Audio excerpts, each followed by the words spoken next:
Imagine standing in front of a home that's grown far too big for your needs. Every room seems filled with items you've collected over a lifetime. Furniture, knickknacks, even entire boxes of things you haven't glanced at in years. This was the scene for Joan, 72, who found herself wading through clutter just to get to her favorite reading chair. Her late husband's workshop still housed piles of tools she no longer used. The guest rooms went mostly untouched because her children now lived states away. Yet parting with these things felt like losing precious memories. Does this sound familiar? If so, you're not alone. Many older adults cling to larger homes and possessions, believing they represent stability, comfort, and a lifetime of cherished moments. But what if this conventional thinking is holding you back from something even more precious? True freedom and independence. So many people after 70 believe that more automatically means better. More space to store old photos, more belongings to leave to the next generation, more rooms for family gatherings that might happen once or twice a year. Yet there's a real cost to all of this. The upkeep is time-consuming. The property taxes alone can become a burden, and the physical effort needed to maintain a larger space can lead to fatigue, stress, or even accidents. The bigger the home, the easier it can be to lose track of important items or trip over neglected objects. There's also an emotional toll. Every day, Joan felt weighed down by a growing sense of obligation, caring for a house that no longer served her daily needs. It was like carrying an oversized backpack up a hill when all she really needed was a light, sturdy satchel. What's at stake here is more than just finances or tidiness. It's your autonomy. Picture how easily life can spiral into frustration if basic tasks around the house become physically overwhelming. Imagine the toll on your health if stress starts creeping in because you're constantly worried about repairs, bills, or clutter. That's why in this piece, we're exploring 6 critical insights about why downsizing after 70 might be the key to a more liberated lifestyle. Stay with me until the end, because the 6th insight reveals the most surprising benefit, a factor people rarely discuss, yet it can unlock a new level of day-to-day freedom. Now, you might be wondering how I know these concerns so well. Over the past few decades, countless seniors have shared their stories with me, stories of both triumph and challenge. Through a combination of professional experience, collaboration with financial advisors, and heartfelt conversations with retirees who decided to simplify their lives, I've gathered research-backed advice that can serve as a guiding light in your journey. These perspectives aren't just my personal opinion. They reflect insights from doctors who see the impacts of stress on aging bodies, psychologists studying the link between environment and emotional well-being, and financial experts who track the hidden costs of aging in place without proper planning. Before we dive into these 6 powerful points, take a moment to do one small favor. If you find this information valuable, subscribe to this channel and tap the notification bell. That way, you'll never miss more content that's specifically tailored for your stage of life. And if at any point you feel this speaks to your own situation, share your thoughts in the comments. If you love what you hear, type 1. If you're on the fence or have concerns, type 0. Your feedback helps me better understand the content that truly resonates and what needs more attention. Let's embark on this journey together. Whether you're considering a move to a smaller home, debating what to do with items from a lifetime's worth of collecting, or simply curious about a fresh perspective on aging, get ready to discover how downsizing could be your pathway to renewed independence. The first discovery often surprises people because it goes against everything we've been taught about aging gracefully in a cozy family home. Yet it holds one of the greatest opportunities for regaining autonomy. Here's an idea that may sound radical at first. Holding on to a large house as you get older might actually limit your freedom. Think about it. Common wisdom says, stay in the family home as long as you can because it's full of memories and is the place your children grew up. That sounds sweet, but it also locks you into a property that may no longer fit your needs. Seniors commonly believe that the bigger the house, the happier the family gatherings. But in reality, many older adults find themselves confined to just 1 or 2 main rooms, while the rest of the house gathers dust. The myth is that any major change in living arrangements signals a loss of independence, when in fact the opposite can be true. Take Roger, age 75. For nearly a decade after retiring, he insisted on keeping his sprawling suburban home. Everyone around him agreed it was a beautiful house. 4 bedrooms, a big yard, and that classic front porch where he'd once taught his granddaughter to play guitar. Roger loved it, but he also found himself spending a large chunk of his savings on mortgage payments, maintenance, and property taxes. His arthritis made yard work a nightmare, and the house often felt empty and lonely. He told himself, "I'm keeping this place for my family." But his children, now in their 40s, had careers and families of their own. Visits were infrequent, and the property was more a shrine to memories than a hub for new experiences. One day, a friend shared a surprising insight. The key to maintaining your independence in later years might not be to stay put, but to liberate yourself from the physical and financial demands of a large property. This was a wake-up call for Roger. He decided to move into a smaller condo in a lively, senior-friendly neighborhood. It was an emotional step. Part of him felt like he was abandoning his family's heritage. But once he settled in, he discovered a newfound energy. Without the burden of ongoing repairs, yard work, and sky-high utility bills, Roger felt light on his feet, literally and figuratively. He had more money left over at the end of each month to invest in hobbies. He joined a weekly art class and even started traveling to see his granddaughter's school recitals. Downsizing didn't diminish his independence, it amplified it. So here's the practical takeaway. Review what each room in your home truly means to you. If you're not using the guest bedrooms, the basement, or the big yard on a regular basis, those areas might be draining your finances and energy. Even if moving isn't on your immediate horizon, think about a preliminary declutter. You could start by boxing up items you haven't touched in a year and see if you miss them. Most of the time, you won't. By freeing up space and acknowledging the reality that less can be more, you also free up mental bandwidth. The emotional benefit is huge.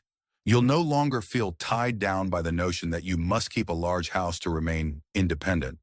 Instead, you'll realize that fewer burdens can mean more freedom of movement, time, and energy, just like Roger. Up next is a perspective that challenges another common misconception, the idea that every cherished item must be kept to preserve your sense of identity. Most seniors believe, if I give away these things, I'm giving away my memories. That's the misconception. The truth is that objects can sometimes trap us in the past, making it harder to embrace new opportunities that fit our current stage of life. Consider how many times you've tried to hold on to a piece of furniture just in case you need it someday, or stacks of old photographs that never see the light of day. Hanging on to everything is a recipe for clutter, both physical and emotional. Meet Eleanor, 77, a devoted mother who had raised 4 children.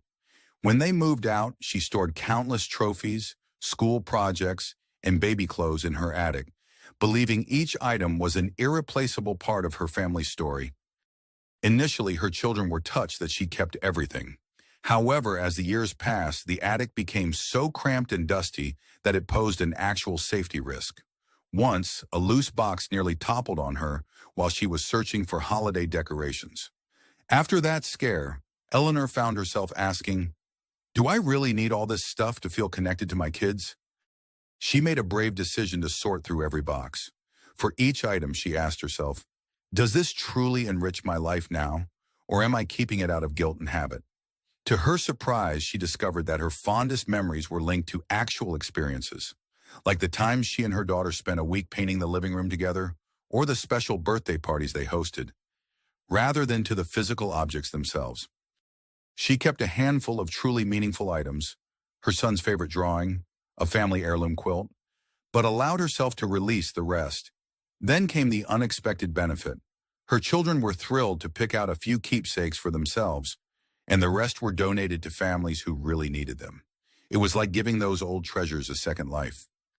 Eleanor's transformation highlights a crucial takeaway. Your history isn't locked in objects. It lives within your heart, your relationships, and your personal growth. Freeing yourself from unnecessary possessions can be the catalyst to reclaim your living space and your emotional energy. A good first step is setting aside an hour each day or each week to go through items one box at a time. If it feels overwhelming, consider setting a target goal, like clearing one closet or storage bin. Each item you release creates room for something new, a new experience, a new friendship, or even just a new sense of calm. Imagine breathing easier when you open a closet and see only the things you truly use or treasure. If you're still with me at this point, I'd love to know you're finding value here. Write 2 in the comments if this resonates. And if you haven't yet subscribed, now is a good moment to do so. Every subscription helps us bring more content designed to support your journey to greater independence. Now let's move forward by exploring one of the biggest fears older adults have when it comes to moving or letting go of possessions: the social aspect. Many worry that downsizing means losing touch with friends and community, but the next insight might surprise you. Here's a bold statement: bigger homes don't necessarily mean bigger social lives.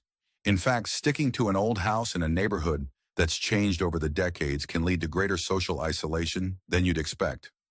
It's a common misconception that you'll lose your sense of community if you move to a smaller place. But more and more seniors discover the opposite.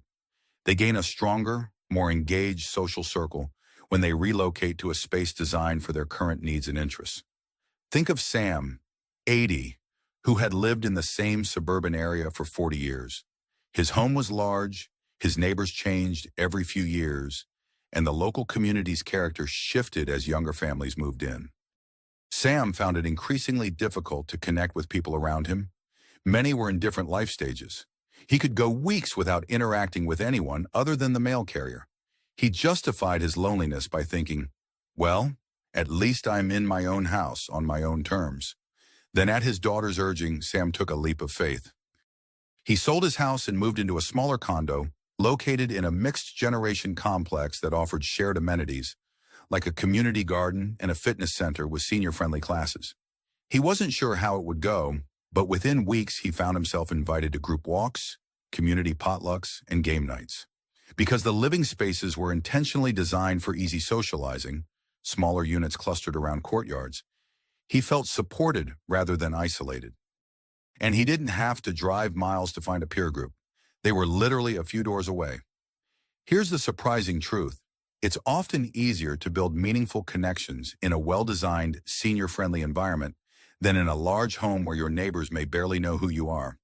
The practical step here is to investigate your options. Don't assume that your only choice is an old folks' home. There are a range of vibrant communities catering to older adults. Some even incorporate multi-generational living, co-op-style housing, or 55-plus active neighborhoods. Research the social activities and support systems they provide. Ask current residents about their daily experiences. And if a full-on community move isn't for you, consider ways to make your existing environment more socially conducive, like converting one seldom-used room into a hobby space for group activities. Remember, downsizing doesn't have to mean complete relocation. It can also mean reimagining how you use your current space to foster connections. The emotional benefit is huge, a sense of belonging. Having neighbors and friends who share your interests or schedule reduces loneliness, boosts mental health, and can even lead to longer life expectancy. Picture waking up each morning with a calm mind, knowing that social interaction is just a short walk or phone call away. Next, let's address the financial elephant in the room. Many fear that selling a home is too risky or complicated, but ignoring the potential financial advantages can be a mistake that costs you both money and freedom. Buckle up for the fourth insight. Downsizing can dramatically improve financial security in retirement. There's a common myth that selling your longtime home will strip away your biggest asset, leaving you financially vulnerable. But keeping a large property can be just as risky, especially if you're funneling your retirement income into constant maintenance, high utility bills, or property taxes that never seem to stop climbing. By choosing to live in a smaller, more efficient space, you may free up substantial equity that can be redirected into savings, investments, or simply day-to-day enjoyment. Consider Pauline, age 74, who was living in a 3-story Victorian house. It was a beautiful piece of architecture passed down from her grandparents, but the financial reality was overwhelming. The roof needed repairs, the heating system was old and unreliable, and her homeowner's insurance was skyrocketing. Yet Pauline felt emotionally tied to the property. It represented her family's legacy. After a minor health scare that landed her in the hospital, she started to reassess her priorities. Her niece, a financial advisor, explained that by selling the house, Pauline could purchase a comfortable single-story home for a fraction of the price. The extra cash could then be used to set up a modest annuity, ensuring she had a steady monthly income for the rest of her life. Even better, she'd have funds left over for emergencies or travel, something she had always wanted to do but never had the budget for. Ultimately, Pauline chose to sell. The transition was emotional, but once the financial benefits kicked in, she breathed easier, knowing she wasn't constantly teetering on the edge of debt. A smaller mortgage, or even no mortgage at all, meant more disposable income. Less square footage meant lower utility bills and reduced maintenance costs. Now Pauline can indulge in hobbies like watercolor painting and even take short trips to see her friends in different states. Downsizing not only stabilized her finances, but also opened doors to experiences she never thought she could afford. If the idea of navigating real estate transactions or complicated paperwork feels daunting, there are services specifically geared towards seniors that handle much of the legwork. Many realtors specialize in senior transitions, offering guidance on how to stage a home, manage estate sales, or coordinate downsizing logistics. A single phone call to a reputable agent or a referral from a friend can set you on the right path. The emotional payoff is confidence and peace of mind. Instead of feeling financially trapped by your property, you gain the freedom to allocate resources in ways that enrich your life. Since we're at the fourth key insight, I'd like to pause for a quick engagement check. If you found these ideas enlightening, please write 4 in the comments.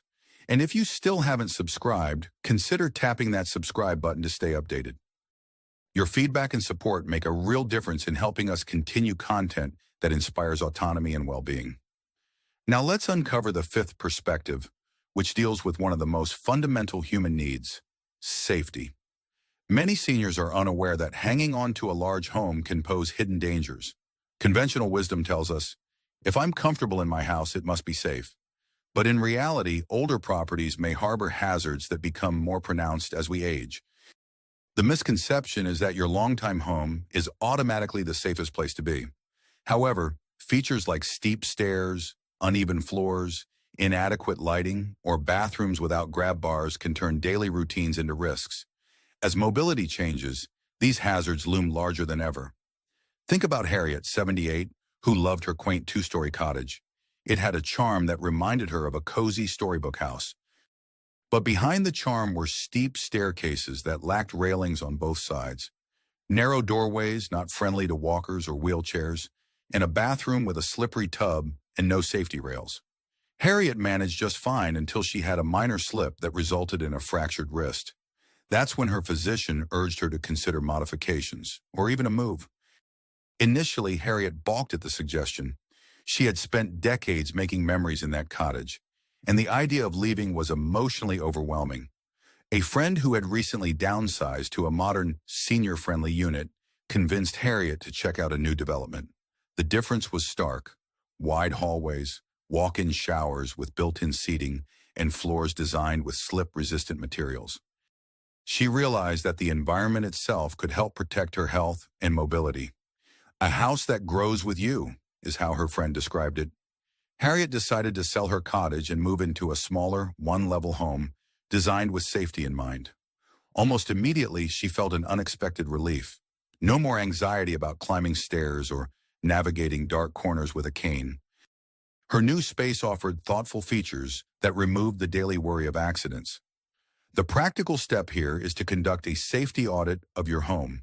Check for potential fall hazards, poor lighting, and areas that might need modifications, like grab bars or ramps.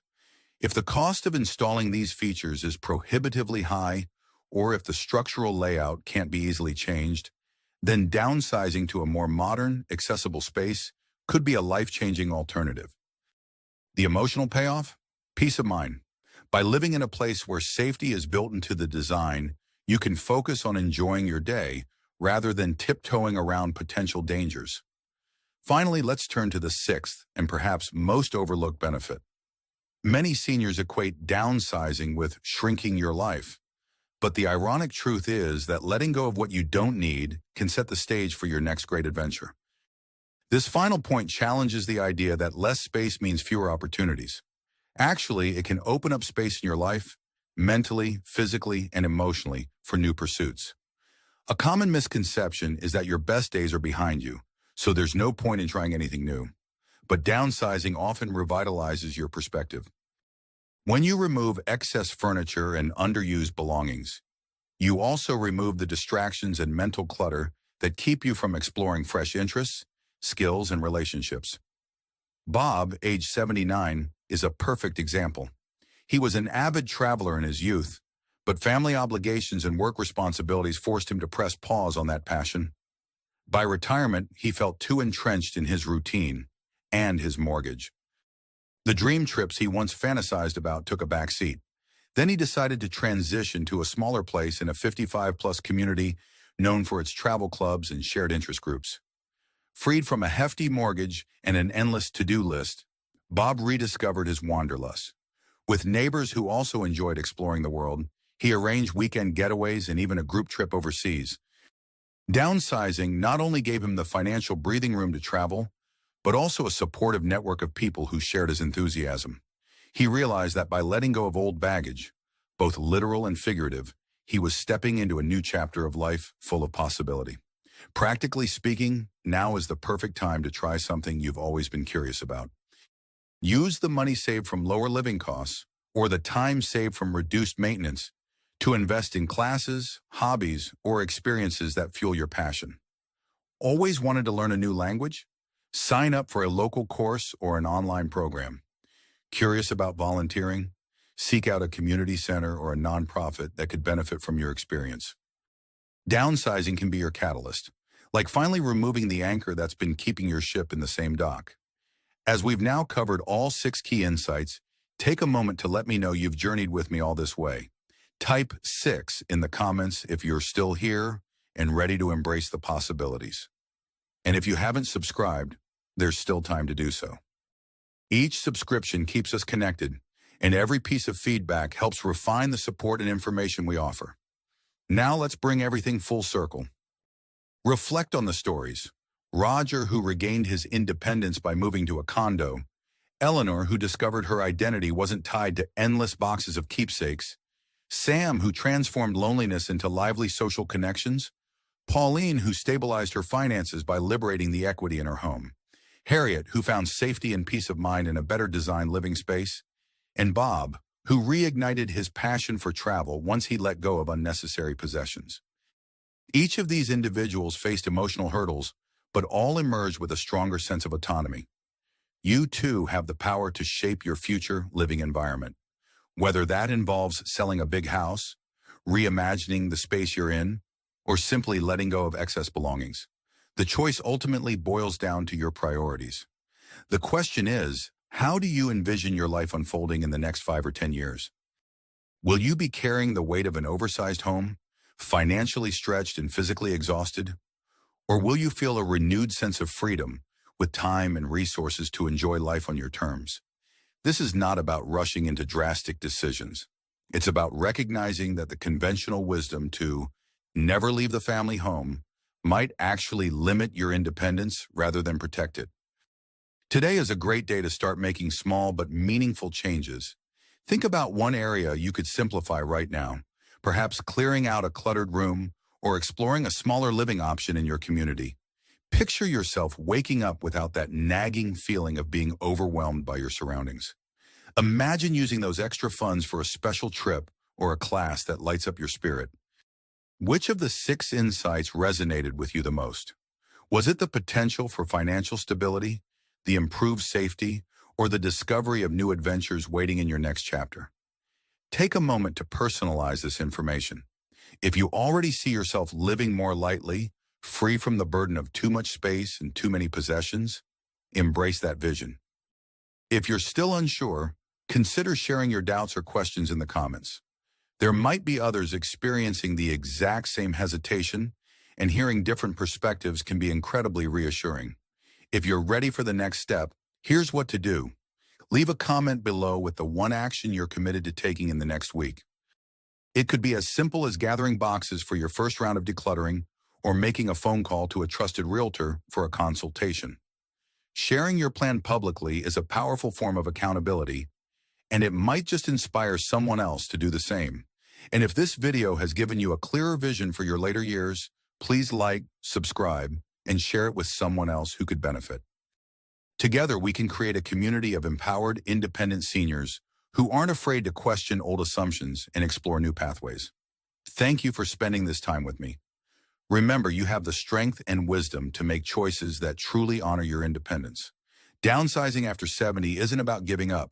It's about freeing yourself to live a life that's lighter, happier, and more deeply fulfilling. I look forward to seeing you in the next video, where we'll continue to explore ways to enhance your autonomy and well-being. Until then, stay inspired and stay committed to creating the life you deserve.